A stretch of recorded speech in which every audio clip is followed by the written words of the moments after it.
Hi everyone, thank you so much for coming. Today we have these two very exciting presentations. We will get to start with Get Local. They are part of the crypto Lisbon community for a while, I can say that, if I can say this, and they are building something very interesting. And yeah, please welcome Caitlin and Mark.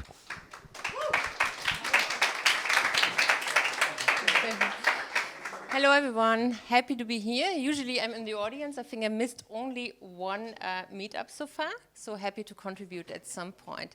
Yeah, I'm one half of Get Local. This is Mark, our co-founder. Yeah, waving here. So, but before I get started, I would like to ask you all a couple of questions. Let's see how this works. Yes.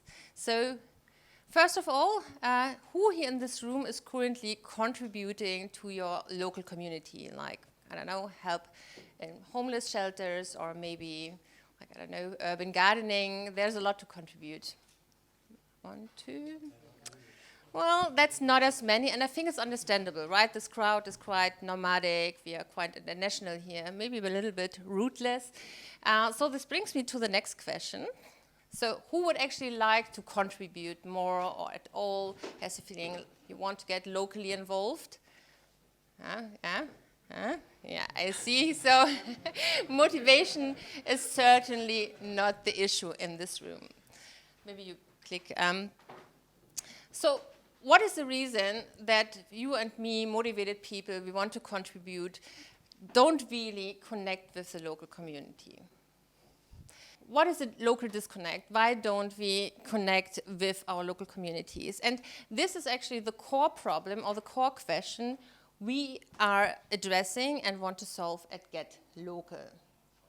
So we want to reinvent local community engagement, and yeah, we are building an application which is helping users and people like you and me to explore local communities and also to get into a deeper connection. But before we take a closer look, I would like to take a step back and zoom with you in on this problem of this local disconnect. Because that's actually something which is not just really visible and relevant in this room, it's really on a macro trend. And especially since we know there's a lot of new motivated people entering this scene. We know from a recent UK study that over 90% of the next generation, Gen Z, is very motivated, and they say they're up for the task, they want to get involved. It's a 20% rise from the all previous generations. And fun fact here, it's not so much about we're going to save the world and activism. Most respondents said that the reason to get involved is mental health, like to be more confident, to be more mentally stable. And as previously occupational therapist, I can say I agree very much. Like, making yourself useful in a local community is one of the best ways to counteract social anxiety. Unfortunately, that's easier said than done. Most of these respondents say there are quite a few obstacles to contribute. Like, for example, mainly it's all about flexibility. And you can imagine if you right now want to be involved in a Portuguese, like maybe organization, there might be quite a few overhead efforts. For example, like filling forms, doing interviews, or just to mention, like, also navigating all the whole social dynamics, which especially when you are in another country is quite complex sometimes. There are also quite some schedules you might be not able to follow. So long story short, all these local initiatives right now are not really set up for the next generation of workers, which is about to come. So how can we fix that now? So if we know, on one hand, we have a lot of motivated people, on the other hand, we have these obstacles to get involved. And indeed, there's something to be done with Web3. Because if we have learned something in the past couple of years, it is how to build more flexible, more connectable networked organizations, and not the stiff traditional organizations we had before. And this is also the overall goal of Get Local. We want to build, in the long term, a permissionless local communities network. Like a network where everyone, long-term residents, also short-term tech workers like us, can connect, and can be like connected with these local initiatives, and at the other hand also kind of just spin up communities in a lightweight manner very fast. We are doing that with attestations. I guess most of you are familiar with Ethereum attestation services. And this helps us to confirm all the contributions in our network and share it across different organizations. Over the time, it will help us to build a more decentralized, trustless network, and also, of course, to build in incentivization and coordination in the local communities. Not yet. In general, that's not very different from current decentralized networks, right? It's just verticalized towards local communities. I think the new aspect we are bringing in here is that we consider this is a very complex system, and we know in the Web3 sector in the past we have made the problem, the mistake that we built this complex system from day one. We have drawn a lot of inspiration from blockchain gaming, from language learning software, to find a better way to onboard these members to the network and also to help them to engage throughout the system. The result is a gamified application where every user can take a bite-sized task, community task, for example, helping people with disabilities at a conference. And these tasks are going to be certified, are going to be attested, and then you can unlock badges. And we know that from other applications, from gaming applications, these badges can then lead to visibility, for example, leaderboards. They help you to unlock community rewards. But for us, it's most important that with these badges, we can help to guide the users throughout their individual journey. For example, to explore these communities, or helping them step by step to connect more with their communities. For example, by unlocking more advanced tasks.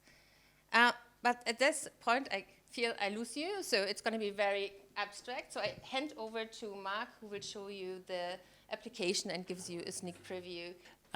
So this is our prototype. So this is not live, but it is very nicely designed. I hope you agree. So we have these two fundamental concepts of quests and communities. Those of you from the Web3 world probably familiar with a quest, which in our case is a series of bite-sized tasks that are laid on by communities. Let's just show the communities. So here we have 4 set up in the system: Rewilding Portugal, Get Local, I'm going to click on, so the idea is we can discover communities around us that we are interested in. I'm going to click into one of them, so Rewilding Portugal. This is a real community we're talking with. They're based in the north of Portugal. They, as you might expect, focus on rewilding Portugal. They have certain parks around the country, and they want to incentivize people to go to these parks, and they want to incentivize people to up-level and contribute more. So not just be passive visitors, but hey, come help us plant trees and all of that good stuff. So there's a ranking of people with the different badges in the communities. There's the quests of the community, and then there's badges that you can achieve by completing certain quests. So as an example, if I click into this quest, won't go through it, but it's a description and yada yada. And then here we can see, okay, we can unlock the Rewilding Explorer badge as part of this quest. And I see here, okay, there's 4 quests that I have to achieve, and when I achieve them, I unlock a badge. And by the way, this comes with some rewards. Here, you won't be able to read it, but it says 1 night at Rewilding, a voucher for 1 night at Rewilding apartment for 2 people. So all of this good stuff is unlocked. You want to say? And that is important because if we scroll down to the bottom of the quests, you see there's this blocked one. So this is an example of what we can do. says, well, this quest needs the Rewilding Explorer badge to unlock it. So you can start to see how this all pieces together. And just as a kind of final word on this, this is the profile. So you can see Mariana here. She has signed up to a bunch of communities. She's earned a bunch of badges, and she's earned a bunch of rewards. So unless I'm missing anything, can I just swipe back to the presentation? Or so the kind of final missing piece here is how do we make money? So for those investors in the audience, so obviously the first question is, well, this is NGO, charity, where's the money, right? So the first thing to say is that the charity sector is about $500 billion in size. So there's no shortage of money going through the charity sector. What there is a shortage of is engagement data. So we already know 72% of businesses do some kind of sponsorship, but typically there's no platform to enable this. There's no centralized. Wait a minute, because I need to get out my notes. You can ask, why does this not exist, right? Why do we need blockchain to unlock this use case? And our kind of whole hypothesis here is that we are building the first example of real-world utilization for decentralization, meaning, do I want to come to this meetup and earn a Facebook badge because like swiping in and I get a Facebook badge and like, no, I mean, I don't know about you, but I certainly would never do that. Would I create a self-sovereign open source badge on a community-owned network? Yes, I think I would. So that's the key unlock that I think we're creating here. We're enabling this marketplace for engagement data between brands who we know want to sponsor, local businesses or global businesses for that matter, and communities on the ground. Win-win, circle the value back in a more equitable fashion to everybody involved. And yeah. Perfect, that's it. So yeah, I guess this just leaves us to say, if you want to be part of our journey, so happy to welcome you. At the moment, we are looking for partners, mainly kind of pilot partners, institutes, or local initiatives who want to test our application. We are looking for potential users, maybe you, to give us feedback on what we are doing, as well as a head of engineering. I think that maybe if someone here has an idea that's still missing. And we just recently started fundraising. So if any of this sparks your interest, please find us afterwards. Happy to talk. And if you want to get involved right now, so you can, and you are located in Lisbon, here's an invitation to our Telegram group, Lisbon Together. It's a small group we started about a month ago, friends of friends. We wanted to check, hey, what can we give back to Lisbon? We have our next meeting on the 22nd of November. We are inviting local initiatives to share their knowledge, their work, and give us a little bit of an idea how we can contribute in the best way. So here, happy to welcome you. We are a nice bunch of people and happy to grow. All right, I think that's it. We are open for questions. Thanks a lot.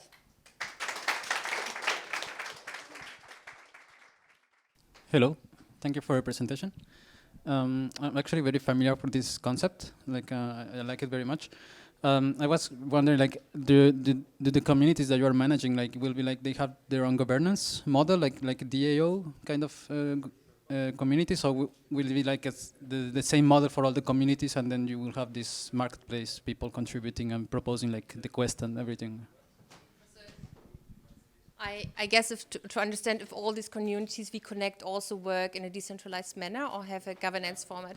I think the idea is basically we have to talk with a couple of communities who want to work in a more decentralized manner. And this for them is the very first step to say, hey, we can kind of do bounties, right? Right now it's even for them to put small chunks and tasks and therefore decentralize it in the first step is already a big step. So it's basically a kind of seamless way. And in the future, you can take these badges and can say, oh, now you can vote because you are a gold member and you are contributing well. So maybe you have also more to say in my community. So it's for us kind of a very smooth way to get these initiatives, these local communities to be more decentralized over time and also be more digitized. We have a little bit more time for questions. Anyone else?